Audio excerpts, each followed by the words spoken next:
this very special episode of the Mastering Social Media for Schools podcast. Today, we have a special guest, Krystyna Baumgartner, and she is sharing a very authentic, vulnerable story of her wellness journey. And, going back, she was never really a workout kind of person. She liked the idea of working out in the gym and she would do it for a while, but then, things would always come up and I just think her story really resonates well with me because I have a similar role to her, right? We working in school communications, trying to take care of other people. It can be challenging to put yourself first. And so Christina's really going to break down her wellness journey. It really started in June of 2022. She's going to talk about her first steps and how she got a trainer. She's going to talk about some of the pivots she's had to make and really the magic that has made it work. And I love the fact that she uses the word non-negotiable in what she sets aside time for with her personal health and her personal wellness. And we also link, physical wellness with mental health and mental wellness. And there's a big tie.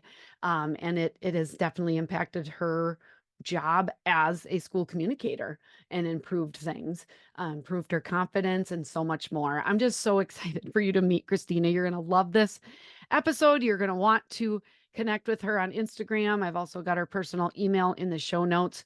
So take a listen. Now, just a quick reminder before we get to today's K-12 PR tip, and that is we are almost at the deadline for our 2024 Golden Gribble Awards. Now, this is the best of social media awards for schools across the country. It really can be across the world. We're looking for the best social media, overall performance, I guess, overall profiles. We're doing Facebook and Instagram and Twitter and LinkedIn specific awards. We've got, short video, long form video. Just check it out. I've got a link in the show notes to apply. I want you to be a part of the 2024 awards, which will be awarded on School Communicator Day, which is May 10th this year. We'll be doing a live presentation. And so I hope that you put that on your calendar as well. But you have to apply by April 1st. We've got hundreds and hundreds of people already submitted with their self-nominated. You can nominate yourself up into 3 different categories. So I just want to encourage you to do that. You can't win if you don't apply. Okay. Can't win if you don't nominate yourself. So nominate yourself today, take the time, April 1st, the deadline, and then learn and see if you're a winner, but learn from all the winners across the country and maybe across the world on May 10th. All right, let's get to today's K-12 PR tip. All right, today's K-12 PR tip is just a reminder about the upcoming days to celebrate in the month of April. We've got a lot of them. There's probably more to this list, but as far as month celebrations, it's Math Awareness Month, Poetry Month, School Library Month, Child Abuse Prevention Month, Month of the Military Child, Drop Everything and Read Month, which is DEAR, Dear, and National Arab American Heritage Month. So if you want to recognize any of those on your social media channels in April, now's the time to plan, okay? We also have April 1st through 5th is National Assistant Principals Week. April 2nd, World Autism Awareness Day. April 3rd, National Paraprofessional Appreciation Day. April 4th, National School Librarian Day. April 7th through the 13th, National Library Week. April 20th, Volunteer Recognition Day. Great day to recognize your volunteers. April 20th. April 22nd is Earth Day, and April 24th is Administrative Professionals Day. Whew, if you're overwhelmed with that, don't celebrate any of them. Celebrate your staff and students every single day, okay? And feel great about that. But if you want to recognize any of these for your social media content, like I said, now is the time. Now let's get into today's very special interview with Krystyna. Hello, Krystyna. Welcome to the show. Thanks for having me on, Andrea. It's been a while. You're a busy gal, and you were just Yeah. traveling. And I'm just really, really thankful because we've got a really special episode today. So I've got Krystyna Baumgartner. She's APR out of New York, and she is a public relations specialist, been in the field for quite a few years. Today, we're going to be talking a little bit about her wellness journey and really diving into that. But why don't you first just share your background and your career in PR for schools? Sure. Well, my career in PR actually didn't start in schools. Okay, I sort of fell into it by accident. I didn't even know that schools had PR people. me too. Um, so in 2005, I worked on a winning municipal campaign here on Long Island. And during the transition, our leader, who would become our deputy supervisor, pulled me aside and said, "I want to hire you to work for the town."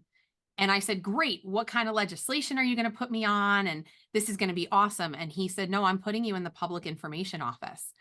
And I very distinctly remember him saying to me, "I think PR is going to be your thing." And I was about 19 or 20 years old at the time. And I said, "I don't even know how to do PR, but here we are." So I spent about 10 years doing various roles in communications and community relations and PR for elected officials. And in 2014, I was actually the communications director for a member of Congress from Long Island. And unfortunately, we lost our election. And while I was looking for work after that, someone I knew from my political life knew that the district that I worked for was hiring and submitted my resume to them. And so 9 years later, I'm still in my district, and it's been a really great experience and something that I wouldn't trade for anything. So I mean, I think you're gonna lead to some inspiration yourself in some of your journey, but I love that back when you were 19, 20 years old, that somebody looked at you and your skill set and said, I think PR is what you're gonna be great at. Yes, and I still he knows that I shout him out all the time. His name is Jack Schneerman, and we still, will exchange emails every so often, and I'll say, "Hey, I did a workshop on mentoring at a conference, and I mentioned you because you were my first PR mentor. And when I have bad days, I still blame you. I You, still say this is Jack's fault." yes, you got me into this, which there are bad days, but there are a lot of good days. Oh, there are Uh, so many good days. Yeah. And PR itself, and we could talk about a lot of things. You've got a lot of expertise in your 9 years of experience with schools and beyond that on the campaign trail and all that. But it's a demanding field, and a lot of people listening today um, are probably struggling with wellness. Not only sleep and exercise and eating and all of the things that go into, kind of taking care of ourselves because we're so focused on taking care of everybody else. Yep. So I want to talk about your wellness journey. So just how did it start? Just tell me a little bit about it. So I was somebody who always loved the idea of working out. And I would get started in the gym, and then a campaign would come up, or I'd be really tired and I'd skip a day, and then that would turn into skipping 2 days and skipping 2 weeks. And so I was somebody who was sort of back and forth in terms of my consistency level. And I think the experience that I went through during the COVID years, I guess we'll call them, where my role in my district actually changed for a couple of years, and we weren't doing a whole lot of proactive PR. I actually became our assistant COVID coordinator and was doing a lot of contact tracing and making determinations about quarantines and doing a lot of work on protocols and things like that and explaining protocols. I wasn't setting them, but I had to explain what they meant. And so I think that throughout that, it added even more of a sort of a need that I saw for myself to get back to a place that I was happy with. And because I kind of looked up, it was about, I guess, June of 2022. I sort of looked up and I took stock of my life and where I was at. And I said, I'm not happy with where I'm at. I'm not happy mentally. I'm not happy physically. And I'm not happy spiritually with where I'm at. And so I didn't know exactly at that moment what I needed to change, but I knew I needed to change something.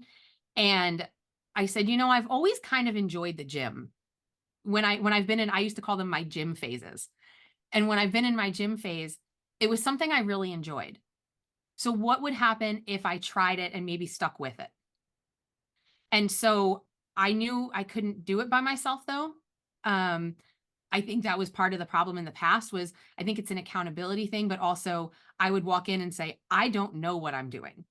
So I'm going to go use the treadmill or I'm going to try out this workout that I think might make some sense, but I'm not 100% sure. And so I went to someone that I knew in the athletic space and I said, I need a trainer. Who do you know? And ended up working with a trainer for about 9 months of my journey. And it was a great way to just sort of get started because I had someone showing me what I needed to do each time I stepped in the gym. Um, and it was also great because it was a private gym and you ended up seeing the same people all the time. And so it built that support system Okay. that I really needed, I think, at that point to show me how I could make changes. So, question, because Sure. you're busy and your schedule's busy. Yes. So, how did you fit in the workouts? Did you go in the morning, at night? What was that like? When I first started, I think I had the benefit of it was the summer when I Okay. started because I started my first workout. I consider it the beginning of my fitness journey. It was June 15th of 2022. Okay. And so I started that summer just going maybe twice a week Okay. and I would go after work. So I was probably getting to the gym at about 3 or 4 o'clock because we had early hours in the summer. Okay. Um, And then slowly I started building up to, okay, I'm going to be in here 3 times a week. And then one of the things that I said to myself when school started was, this is the busiest time that I have in my work. Well, one of the busiest times Right. is right when school starts and you're getting ready and then you're doing all the open houses and back to school nights and there's all these things that come up. And I said, it's going to be really easy for me to put the gym to the back burner. And I made a deal with myself that I had to make going to the gym and getting my workouts in my non-negotiable.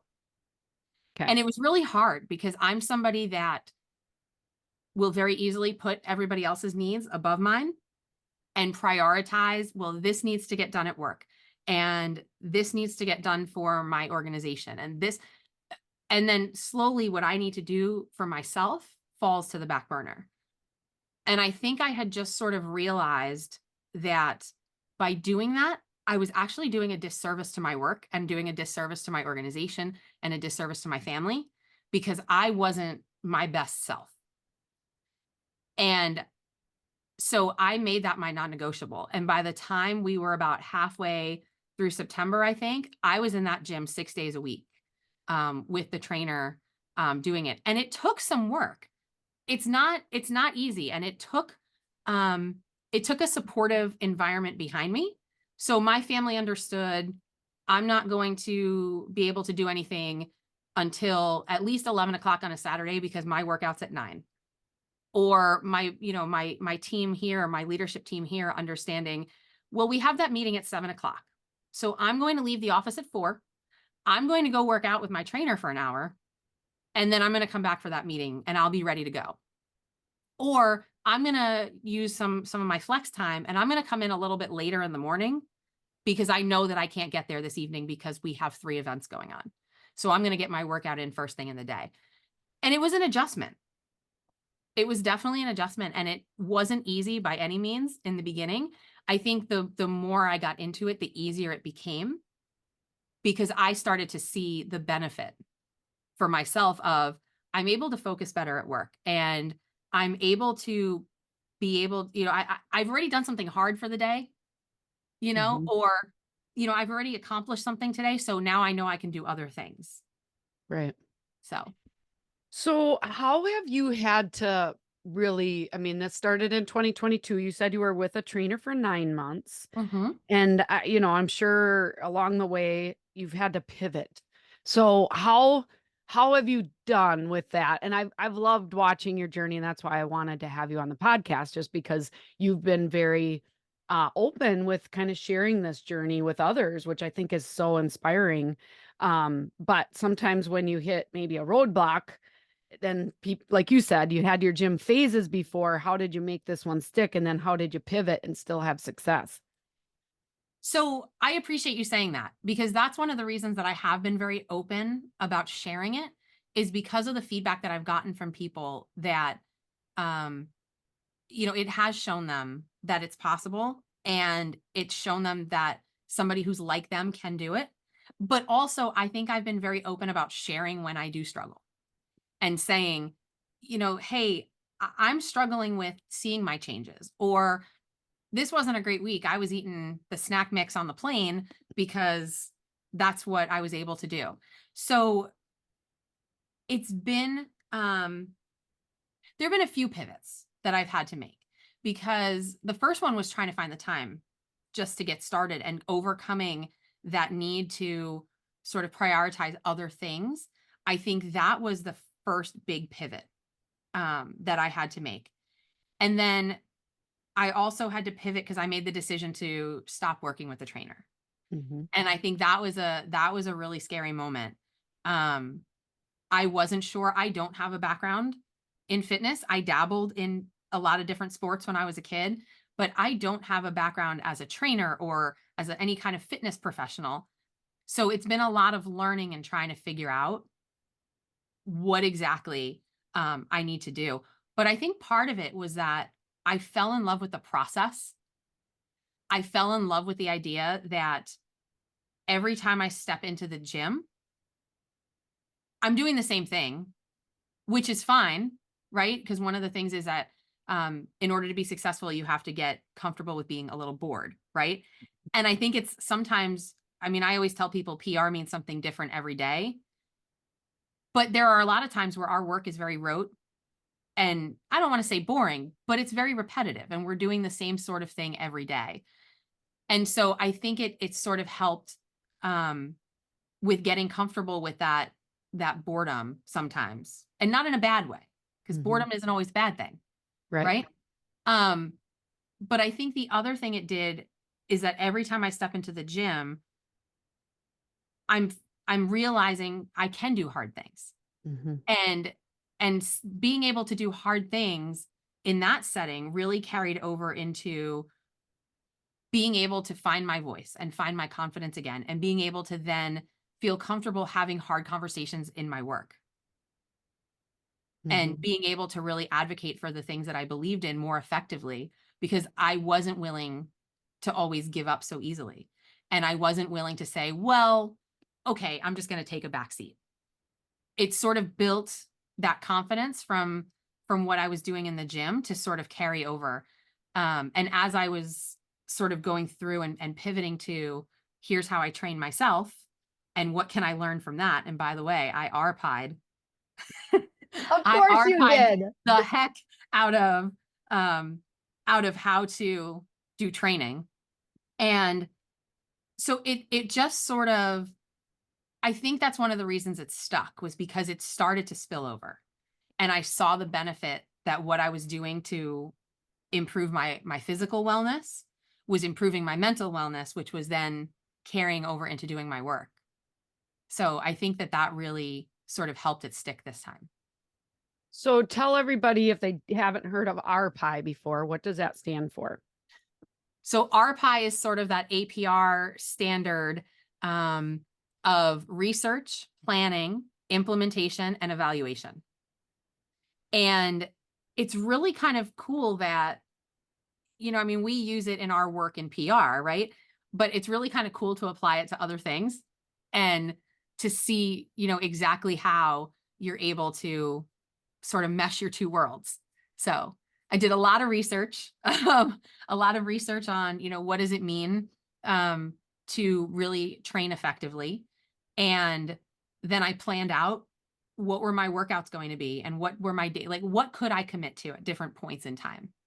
And I mean, I'm also a little bit insane in that I do a 6-day split, and not everybody's going to plan plan their workout that way, but then implementing it. And it's really kind of easy to evaluate whether you're being effective with this kind of stuff, right? Because it's sort of like you can see your social media metrics. So if the campaign that you wanted to reach the right audience is reaching that audience. When you're in the gym, if your goal is to get progressive overload on your lifts, you know whether you're actually doing that or not from week to week. So, Yeah, and I know it's working because I saw your back muscles for doing that little video. And it's impressive, you guys. So you got to follow Christina. But what I like the most, I think, is sometimes we can be intimidated by these people that, I mean, it's their life. They've always seemed to be fit and, always seem to have it together. And I think a lot of us might be intimidated by that. And that's why I love that you are sharing your story because you are like everybody else. You have a heavy workload. It's easy to and you're kind of born to put when you're a good person in PR, you're almost born to put other people ahead of yourself. But you have to realize that you're at your best and you're at your most effective when you can be, well. And like you said, physically, and then that leads into spiritually and mentally and, all of the things relationally of being healthy. And so that's why I think it's been so fun to watch your story and it really resonates well, definitely with this audience. So it's impacted your work, it's impacted your mm, personal life. Anything else, I guess, specific as far as some of those impacts? I think the biggest thing for me has been feeling like it's taken me 38 years, right? But Hmm. feeling like in a very real and whole way, I'm finally who I was meant to be. Hmm. And feeling like I finally have found the level of self acceptance that I've always wanted. Hmm. And it's been a journey. It has really been a journey. And, part of it with the mental health aspect of this, one of the first things that I noticed was my anxiety level. Hmm. It was much more manageable. And I mean, I always joke, well, I'm stressed today. I'm going to go destroy myself in the gym. But what I find that it does is it either quiets my brain and gives me that time where my brain is just not thinking about anything except the barbell that's in front of me or the machine that's in front of me. But it also, and I said this to someone early on in my journey, somebody that I had met in the gym. I mentioned that my anxiety felt a lot more controlled. Hmm. And this person said to me, it's because when you're lifting, you have to be present in the moment. And it trains your brain on how to be present in the moment. And I'm not a therapist, so I don't know how much efficacy there actually is in that sentiment, but it made a lot of sense to me because if I thought about it, I can't if you're trying to throw, I mean the barbell itself is 45 pounds and then you're adding weights to that. And when you're trying to throw that around and, lift it up over your head or squat that bar, if you're distracted thinking about anything other than what you're doing, it can become dangerous because that can lead you to not focus on exactly what you're doing and you move your arm the wrong way slightly or you move your foot just a little bit out of place and you can hurt yourself. And so you Hmm. really do have to have that focus. And I found that it carried over. I mean, and there are still some days where I'm sitting there and I'm saying, I can't focus on anything today. But a lot of days I'm able to sort of control that a lot better than I used to be able to. And I really attribute that to being back in the gym and what I'm doing there. And it sort of started me down the path of I had never seen a therapist before in my life. I was sort of a little bit afraid of it. And I said, but you know what? I'm doing all of these other hard things to address my wellness. And if I really want to address my wellness, maybe it's time. And so being able to reach a point where I could take that leap and really I said, step 1, okay, now let's move on to step 2. Hmm. And so I think that that has just been so impactful in, just my life in general, not even just in my work, but just being able to process the things that are going on around me has been invaluable. And I don't think I would have taken that step without the step that I took towards my physical wellness. Right. And physical wellness isn't about a number on a scale. No. And it's, you obviously have some goals. Other people listening may have other goals. I mean, I do not want to meet Christina in a dark alley because she's gonna kick my butt. Um, No. well, you're too nice for that. But you've really built up a lot of strength, and everybody's goals are going to be different. You certainly, I mean, you live in a heavily populated area, so it's easy to get to a gym, right? Mhm. So, I guess just want to share my experience. And now I'm 45 years old, so I'm a little older than you. And physical fitness has been something that has helped me with my mental health as well, with my anxiety. Something that I'm definitely passing on to my daughter, who's 18 years old and does the same thing, where it's like physical fitness. But what I noticed is I've had to switch. I used to do a lot of hit cardio, so like high intensity interval Yep. training and burpees and all this stuff. And my joints are starting to get a little bit, weaker. And all of a sudden my knee starts hurting. And so now I've been doing a lot of this zone 2, like low impact Mhm. workouts. And I live 35 minutes from the closest gym that I could go to. And so it's really not, I mean, it's an option, but so what I do is I have the Peloton app, and I don't have a Peloton bike, guys. I don't have the Peloton uh treadmill or anything like that. But Peloton offers things that you can do without having any of their standard equipment that you can still do. And I think it's maybe 15.99 a month. But those coaches, I mean, I feel like I know them and they cheer me on. And I make that a priority in the morning to work out before I get ready for the day, before I have coffee or breakfast or anything. I'm a morning workout person. Um, and I've just had to pivot a little bit on what exactly some of those workouts look like.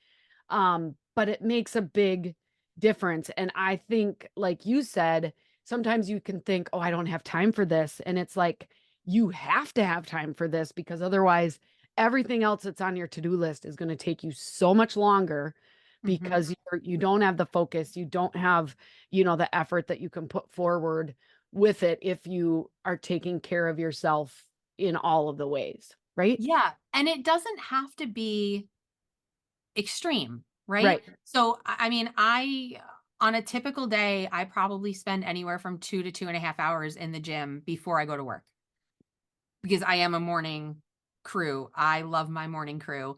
And so I'm getting to the gym anywhere between 4 and 5 AM, depending on the day. But it doesn't have to be that. It can be as simple as I'm going to go outside and take a walk. Or, you're sitting in front of the TV and you do some stretching. Or, there's a million things that you can do very easily at home. Or, if you do have access to a gym, even just small things that you can do at the gym without having to be, going hardcore and extreme. So I think that, for people who are looking to start, that's something to keep in mind is that, if you look at my Instagram, it looks a little crazy. Um, but it's really it doesn't have to be. And I mean, I had a point in time, I guess it was last spring into the summer, where I actually had an injury and had to back way off from my workouts. And I would just go for walks. I would jump on the treadmill, jump on the elliptical, and just to keep myself moving and to keep that mental state that I get from working out. Mhm. So, it And doesn't I'm have to be crazy. and I'm sure when you first started back in June 15th of 2022, you weren't working out for 2.5 hours then, right? Probably not. Okay. I mean, when I was working with the trainer, I was probably in the gym with him for about, like, an hour, hour and a half, but it wasn't Okay. an hour, hour and a half of hardcore go, Right. go, go.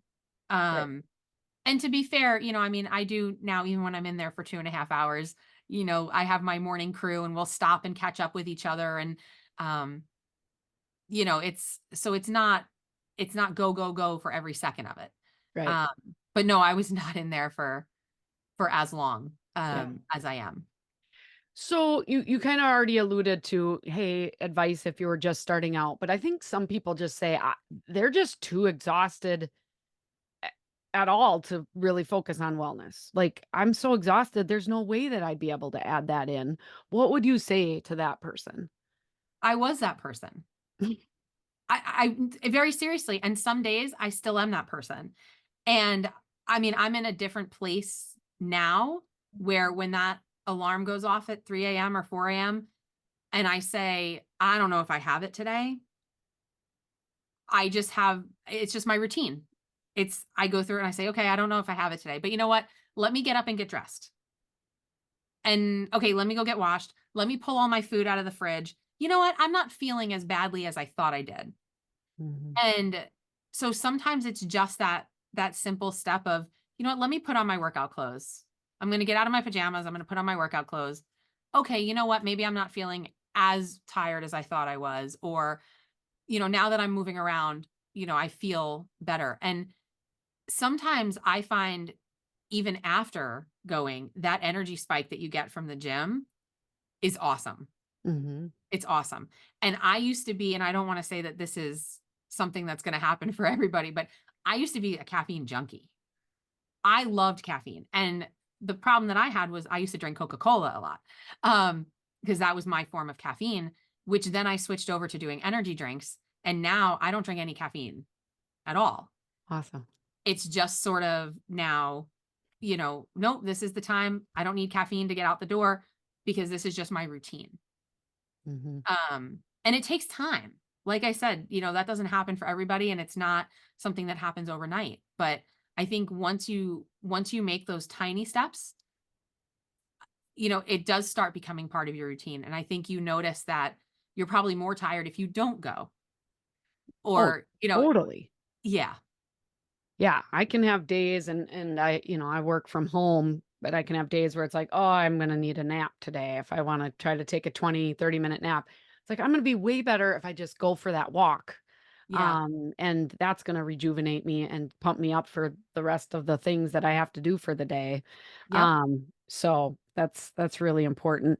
I think it's also, I liked the term that you said, I made it my non-negotiable. Yes. And, when you can truly treat, that, health time, whether it's a 15-minute walk, whether it's, focusing on eating away from your desk or having some time to meditate or whatever it might be, but treating that as you would an important meeting with your boss Yeah. or a social media post that you just have to make. It's like you have to make that much into your schedule that no, this really is important. And you got to believe it because it is. Yes. And once you start living it, right? Like that truly does make a difference. It does. It really does. And uh, I mean, if you had told me, I guess it's been just over a year and a half now that I've been on this journey. And if you had told me back then where I would be today in terms of my health and the goals that I'm trying to achieve right now, I would have said that you were crazy. Mhm. I never would have believed that, I would have set the goal of competing in bodybuilding. I never would have believed that I would be, hopefully a couple months out from getting my personal training certification. I never would have believed any of that if you had told me that. And I think that's one of the really great things that this sport has brought me and that this journey has brought me is just this expansion in terms of my belief of what's possible. And so now you are going to be getting certified and being a personal trainer for others. Hopefully, that's the Okay. goal. That's the goal right now. Um, so I'm working towards that one first, and then after I get that certification, I actually want to go a little bit further and get certified in strength and conditioning coaching. And so, those are two areas that have really been of great interest to me. And I figured with the personal training one, I said, I'm learning how to train myself. I may as well Right. just continue that path. And I don't know what I'll do with it yet. I have some ideas Yeah. of what I might like to do with it, but I don't have anything sort of set in stone yet. Okay. But I never would have thought that I was somebody who would even consider that. Right. So what is the best way to stay connected to you? Because I'm sure there's a lot of people that may want to reach out with questions or follow your journey. So what's the best way? My most used social media is my Instagram, Okay. which is at KM Baumgartner. Okay. And I post a lot about my fitness journey on there, and a lot about my workouts. And um I'm competing in 16 weeks and 4 days, not that I'm counting. And so, there's a lot on there about sort of that process and what I'm doing leading up to that. So, Yeah. Oh, wow. Good for you. Congratulations. So, we'll make sure to link to your Instagram handle in the show notes. So this is the Mastering Social Media for Schools podcast. And so I would like to leave with a tip of yours for school social media. What would you say is your best tip? oh gosh. Um I would say don't engage with the haters. Yeah. And I think that's not just for schools, I think that's just in general. I was actually just this past weekend at the Inspire President Summit, and they had a really wonderful keynote speaker. His name was Kevin Bracey. And one of the things that he said was when it was basically combating negative with positive. And it was about your own self talk. So it was sort of when I think negative, I speak positive. But I think that has a lot of application to social media as well. That Hmm. when they speak negative, we speak positive. Right. Um, and I mean, I think we see it. I see it more and more on, some of the people that I follow. They've started sharing some of the things about people who are attacking them in their comments or in their DMs. And it's really sad that something that started, social media started as a way to sort of bring people together, and it's turned into a way for people to sort of hide behind their computer screens. Hmm. And so I think the ability to shut those people out and to not feel like you have to go negative or respond negatively to people who are being negative, I think is an important thing to keep in mind. Yeah. I love that. Yeah, we gotta continue to focus on the positive. There's so many great things happening. Yes. Sometimes those negative voices are the loudest, but they're not the majority. And so, No. And one of the things that I actually had a situation last night with one of the Facebook groups that I belong to where somebody I think the ability to post anonymously now is sort of a double-edged sword. I mhm, think it can be great when you maybe wanna get advice without giving up too much personal information in some of these groups, but mhm, I think that people have also found a way to use it to attack and to be negative. mhm, Um, I didn't take my own advice, I engaged with the hater, but in a positive way. My messaging back was very positive, mhm. which only brought me more vitriol from this individual, but it's I think that it's an interesting environment, and I think the more that we can bring positive to combat that, instead of just engaging with negativity back, I think is gonna be a powerful change maybe on social media. Because Yeah. I think too often you see somebody post something negative and that's all they get back is negative. Mhm. So, I love it. Well, this has been so awesome. I'm so proud of your journey. I know you're just getting started and yep. but it's important to go back and get the starting point. Mhm. And know that you would have never even dreamed of where you're at now if you would have said that a year and a half ago. So please reach out to Christina if you've got more questions. Definitely follow her story on Instagram and just know that it's definitely possible to make it a non-negotiable for just some baby steps at first, and watch and see how that impacts everything in your life. And I just really appreciate you coming on and sharing. Of course, and I'm just gonna second what you said. Please, anybody who's listening, feel free to reach out. My DMs are, are always open, and I do check that little request folder. So even even if it goes into there, I'll end up seeing it. It's I had people that supported me along the way, and I wouldn't be where I am without the people who supported me along the way. And so if I can pay it back and support anybody who's trying to make wellness, whether it's whatever kind of wellness, it doesn't have to be fitness and you don't have to be walking into the gym.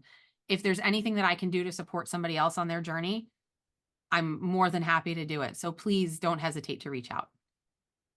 Awesome. Well, we'll have you back sometime and we'll talk all about school Yes. PR type stuff too, but this was amazing. Please, if you've gotten a lot out of this, please share this episode with others. Usually we're in a network of folks that do similar things to us, and I think this would be a great episode for people to listen to and then take some steps, take some baby Yes. steps.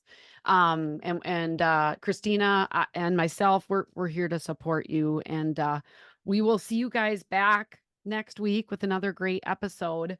But thanks so much, Christina. Bye bye. Take care.